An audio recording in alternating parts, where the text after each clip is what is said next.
what will come next. And just say a few words about what we covered yesterday, for those who have arrived. We looked at the way in which everything that we see is established by our own identifications. That we are so at home in language, relying on language, that it is as if when we use words, we are referring to something very precise and defined, as if language was coming after the fact of existence. But when we inquire, we start to see that the language is part of the formation of what is experienced. That our concepts and our feelings, memories, sensations are an inextricable part of the world we inhabit. Then we see that because of the impermanence of our experience, there is no intrinsic solidity or essence to any of the phenomena we encounter. And then we started to look at the mind, how we have many ideas about what our mind is, but the status of these ideas is that they are thoughts about something. But what is the mind itself? So we started to explore how to be with the mind, to allow the mind to reveal itself to us, looking to see if the mind has color or shape, any of the signifiers that we use to identify something existing. Looking at whether it has an origin, whether it seems to come from some place, whether it seems to stay someplace, and if it goes, does it go someplace? Of course, when we first take up these questions, we have many ready-made answers to apply. We all have many thoughts about the mind. But if we rely on the thoughts, we are simply returned to our own suppositions. If you're in a warm country and there's strong sunlight, if you go swimming in the sea and go under the water, when you look up, the surface of the water above you can look like shimmering and mirrored. You can't see through it so easily. This is the situation we find ourselves in. What we call thinking is the manipulation of thoughts. Thoughts which are developed on the basis of books we've learned, schools we've been to, conversations we've had, and so on. But thought cannot penetrate thought. Thoughts can analyze thoughts, criticize them, expand them, shrink them, and so on. But it doesn't see what is the basis of the thought. And this gives the sense that thoughts are somehow existing in and of themselves. Something is there in my mind. It's as if when we're in this room and we look around, our attention is caught by the content of the room, by the furniture, by the people. The space of the room is the basis of our being here. If there wasn't any space, we couldn't come into it. But we take the space for granted. And our attention is caught by the particular things that we see. In the same way, from the Buddhist point of view, we don't experience, or we're not open to being present with the space of the mind, because our attention is fixated on whatever is arising. And there's always something occurring. From the moment you wake up to the moment you fall asleep, something's happening, and even in sleep, dreams occur. This is what we experience as our world. We see no difference between the mind itself and the content of the mind. The content of the mind is my mind. And so we are primarily in a domain of cognitions. But from the Buddhist point of view, there is much more interest in, well, what is this arena, what is this domain, this space, this openness within which all these experiences are arising. And what was discovered very early in the history of Buddhism is that analytical thought can only take you so far. It's necessary to practice meditation. Meditation in this sense means simply relaxing and opening to the full range of whatever is occurring. The obstacles to this are that firstly, we're already editing the field of what is arising.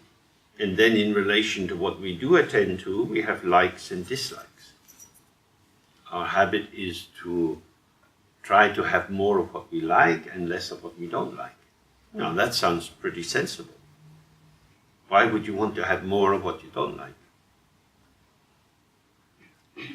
This is the structure of our operating in the world, in our daily life. When you walk down the pavement, you can see there are puddles from the rain.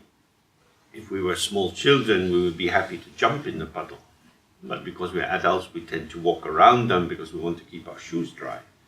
So all day long, we're making these sort of distinctions, helpful, unhelpful, I like, I don't like. What this does is make the world a reflection of ourselves. I find that I'm living in a world constructed out of my own interests and tendencies. If I want to see the mind itself, when I'm caught up in liking and not liking, getting more, getting less, then it's this very activity which is the obscuring function. That is to say, I hide me from myself because I have a bias, a tilt, a fixation on what is emerging, but very little sense of what it might be emerging from. So I use a concept like my mind and say, thoughts come from my mind. My watch comes from Switzerland. Bananas come from hot countries. There are factories and farms producing things. And the name of the thought factory and the feeling factory is my mind. I don't need to go to the Caribbean to pick my bananas. They arrive in the shops. It says this banana came from Trinidad. I'm willing to believe the little label. So in the same way, when we're children, you're told, oh, thoughts come from your mind. You say, okay, I don't need to visit my mind as long as the thoughts keep coming. That's okay by me. So there is a kind of blindness about the ground or the source or the origin. So this is the function of meditation. So again and again, he says you need to sit with your mind and see what is arising, what status does it have? Is it truly existing or ephemeral and without essence? And the fact that you have this experience means there's some illumination going on. So what is the illuminating factor? In the room, we look around, we see different people, their shapes and so on, and we think, oh, they look like that. But they only look like that because the light is on. If we switch the light off, it won't look like that. So if I look at your face, you look quite shining, and I look over here, it's not so shining. Maybe you're more healthy than the people sitting over there. Or maybe they're just in the shadow. But if we don't have any sense of the light, we have all kind of ideas about why things are the way they are. So we want to explore what is the mind. Now we're used to having a sense of attention. We know how to focus our attention. Yeah? You said that meditation is relaxation and opening into mind. Yeah. Did you mean that this is in Dzogchen tradition or in Buddhism as a whole? This is in the Dzogchen tradition. Okay.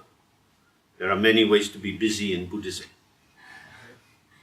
The difference is that some traditions are focused on a reward and others are focused on a notion of friendliness.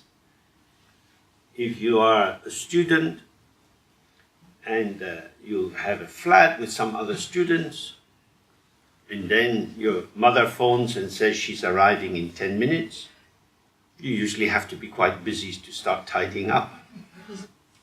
Oh, it's the same. Many meditation methods are designed to tidy the mind.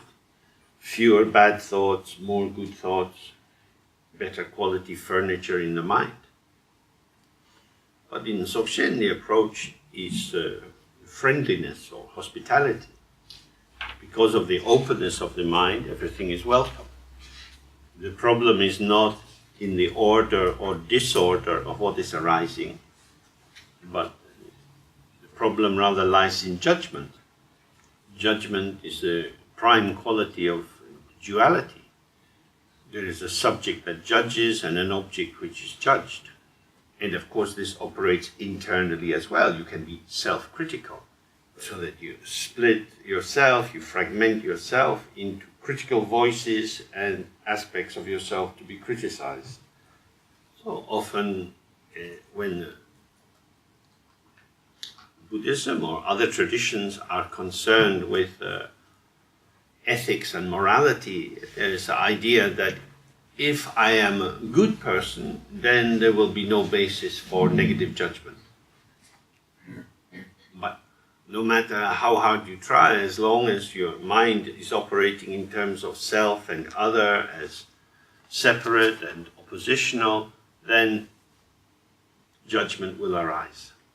So the central focus from the point of view of Dzogchen is not to enter into judgment, because judgment keeps you within the paradigm of self and other. And this acts as an obscuration to being present with the mind as it is. Well, basic practice is just to sit and be present with whatever is arising. We sit in a comfortable way, letting the skeleton hold the weight, so that you can be at ease in your muscles with minimal tension. And then whatever arises, don't enter into interference, allow it to come and go. If you find yourself getting caught up in thoughts, in feelings, in developing some narrative, as soon as you're aware of that, just relax and be open. Now normally we think that tensing and relaxing are two activities. You tense a muscle, then you relax the muscle. But if you sit with your mind, you start to see that relaxing the mind is not an activity. It's not something that we have to do. If you don't tense your mind, you will find it's relaxed. The tension of the energy of the mind is what we call the ego. The ego self is always involved with some degree of tension and differentiation.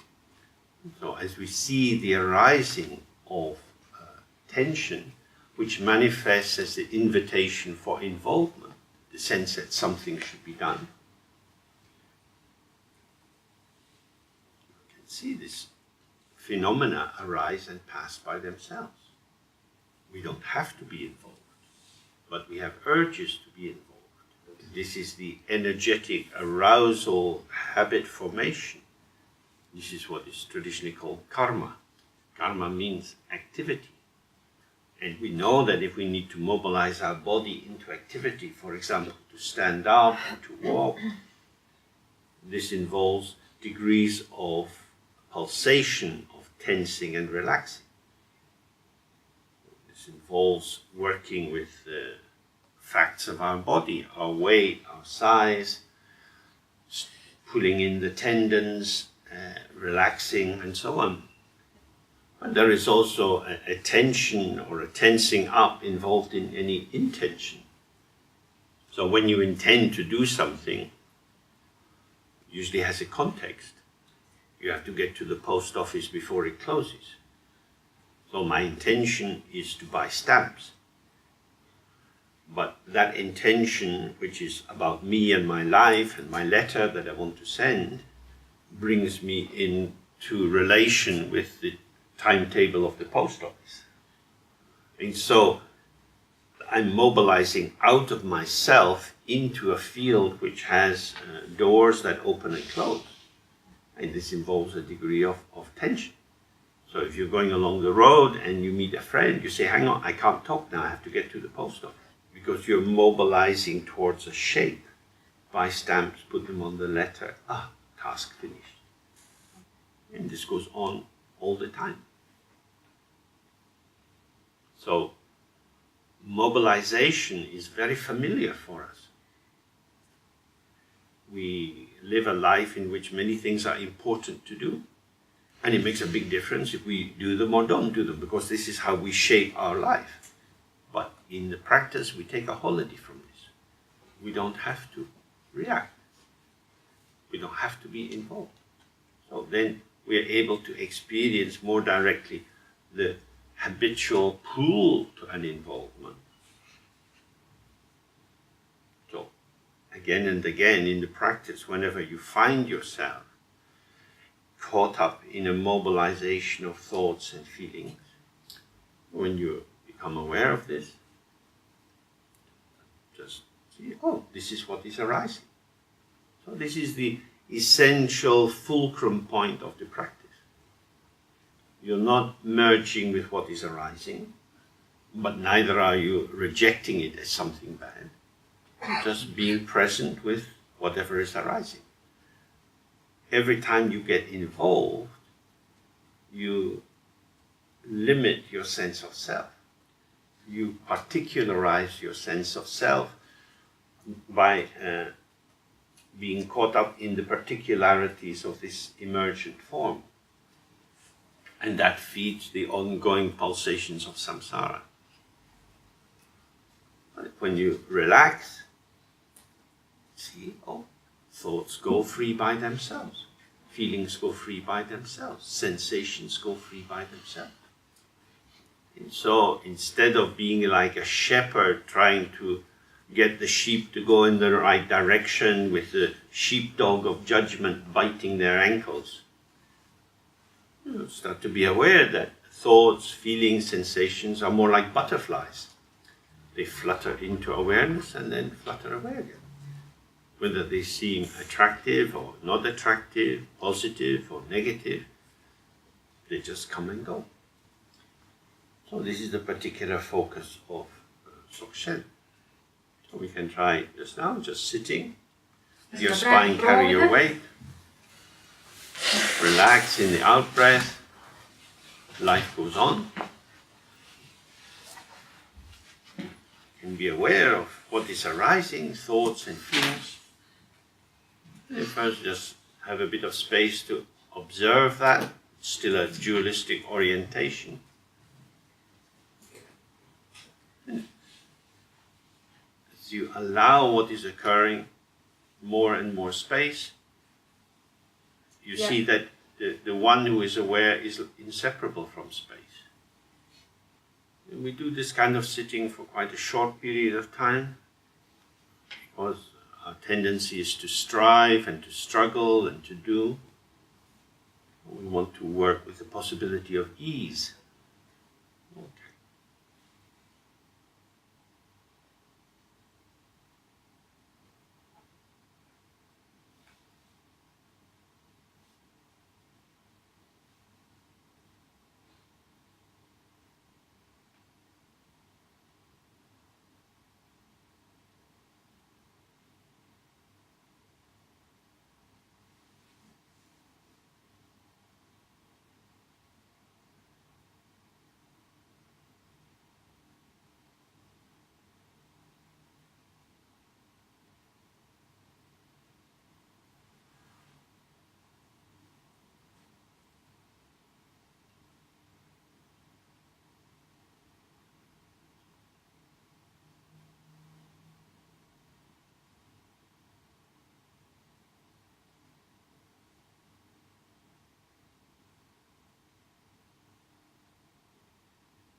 maybe you could observe how when ringing sound starts, this can generate a description. This is a telephone. It might evoke certain feelings. This is the movement of your mind. What is actually arising is just this sound. The sound is there and then not there. If you stay open to the sound, there is no need for any commentary. But as soon as you think this is someone's phone ringing, then chains of signifiers very quickly wrap themselves around.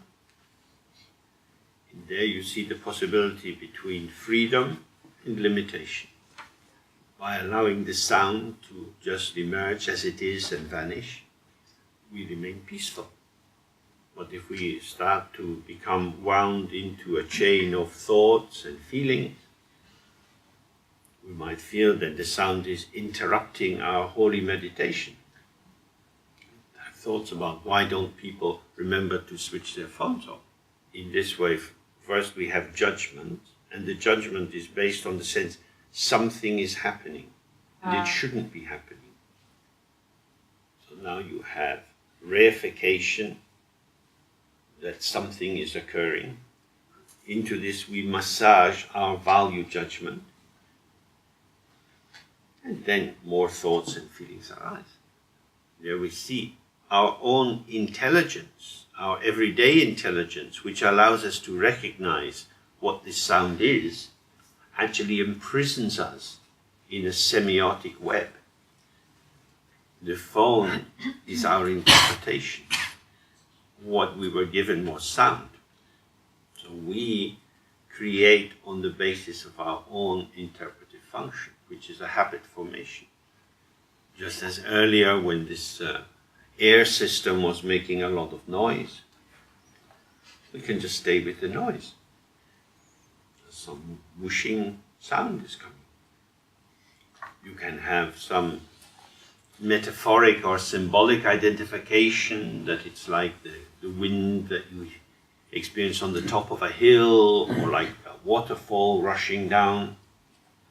You can then experience it as an interruption to our planned program for the day. Nobody seems to be able to switch it off, so you can have a sense of powerlessness.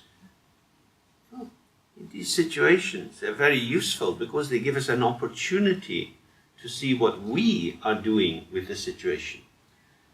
A very simple, loud, whooshy noise, and all kind of thoughts and feelings arise. We do that. The noise just goes whoosh, whoosh, whoosh. So in this way you start to see how your world is arising with your participation. Some people might get angry that the noise is there, other people might feel just disturbed in themselves and feel they need to go out. Whatever is happening for you, this is happening for you because this is how you are. So the sound acts as a kind of X-ray device to allow you to see the bits of yourself you wouldn't normally see. Some people go to irritation, some people go to hopelessness. So you can observe for yourself what kind of arousal arises in relation to a very simple phenomenon. When you stay with the simplicity of what's arising, there's nothing to say. Whoosh. What do you do with that? There's nothing. And so the mind is peaceful. But once you start to identify it as something and give it a valency, give it a charge, it becomes something. The movement of your mind is the reification of the world. So in the East Asian Buddhist systems, they often say, when the mind moves, the 10,000 things arise. 10,000 things means everything. This is your mind moving. If your mind doesn't move, there's just whoosh. There's nothing to grasp in that. And then later we hear ring, ring, ring, ring. What is there to hold? This is like a ball. There's no corners, no edges, no handles. But we have the thought, the phone is ringing. This thought functions as if you were a potter. Here you have a simple shape. You take a little clay and you make a handle. You stick your handle onto ding-a-ring-a-ring. It's a phone. Great. Now I have something to think about. Whose phone is that? What idiot comes into a place like this and leaves their phone on? This ability to stick little handles onto things is wonderful. This is how we apprehend the world. We take hold of the world with the handle which we have stuck onto the world. And the fact that conventionally, using our standard interpretive systems that we learned in the family and in school, we can all agree, oh, a phone is ringing. So in our social existence, you need to have the ability to stick these handles on. And moreover, you need to have the capacity to forget that you stuck the handle on. You need to have the capacity to project the handle onto the object so that you see it as something out there, and that's what you're taking hold of. We grasp at our own construction, but do it within the delusion that our construction is self-existing. So we can see why it's very important to spend time with the dynamic flow of experience when we do sitting practice. We start to see how everything in the world is compounded. In Buddhism, they talk about compounded and uncompounded a lot. In all the different schools, they talk of this. Compounded means brought together, this and that. On the basis of the juxtaposition, the placing together of this and that, something new seems to come into formation. So, that means activity. So, my watch functions because it goes round and round, which is useful. But it's functioning because it was put together in a particular way. The skilled engineers make the component parts and they're put together by craftspeople. It is a compounded phenomenon. Many parts operate together. But when I say my watch, it is as if there is something entire in itself. When I say my body, it's as if I'm referring to something. But the body is a situation of communication. So many factors operate in the body. The body is completely dynamic. We get more and more information about this complexity, or understanding of how the bowel is a major organ of communication. Bits of the body that were once thought of something like a liver. Now see, this is a side of endless change and communication. In its functioning, the body is completely dynamic. Even the bones are in a situation of communication.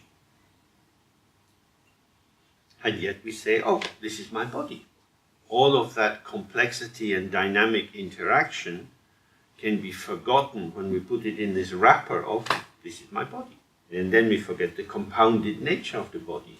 It's not even compounded out of things. It's a patterning of energy, and the energy shows itself on certain levels of magnification as things. So in the hospital laboratory, they have people who spend most of their day looking into microscopes.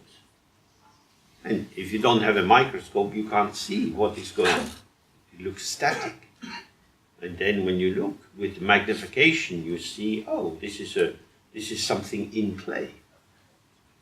So when we do practice, we're wanting to